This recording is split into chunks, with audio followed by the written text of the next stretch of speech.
যে নামাজ পড়লে ১২ বছর কোরআন পড়ার সোয়াব হয়, যে নামাজ পড়লে ৮৪ বছর মসজিদে বসে থাকার মতো সোয়াব হয়, যে নামাজ পড়লে সরাসরি জান্নাত নিশ্চিত হয়, যে নামাজ পড়লে আল্লাহ তাআলা বান্দার জিন্দেগির সব গুনাহ মাফ করে দেন, সে নামাজ আপনাকে শোনাচ্ছি।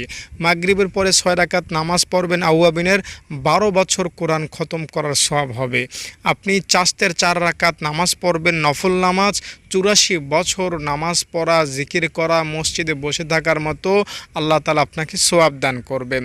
৪ রাকাত সালাতুত তাসবিহ নামাজ যদি পড়তে পারেন, ছোট গুনাহ বড় গুনাহ, ইচ্ছাকৃত করা গুনাহ অনিচ্ছায় করা গুনাহ সব গুনাহ মাফ হবে। সগীরা কবিরা সহ যত প্রকার গুনাহ আপনি জীবনে করেছেন সব গুনাহ মাফ হয়ে যাবে। এছাড়াও তাহাজ্জুদ যদি পড়তে পারেন, সরাসরি জান্নাতে যেতে পারবেন, আল্লাহ তাআলাকে খুশি করে ফেলতে পারবেন। পারলে ইশরাকের নামাজটাও পড়ে নেবেন, কারণ ইশরাক পড়লে একটা হজের সোয়াব, একটা উমরা করার সোয়াব পাওয়া যায়। তাই নামাজকে ভালোবাসুন, নামাজ নিয়ে জীবন গড়ুন, নামাজ নিয়ে মরতে চেষ্টা করুন।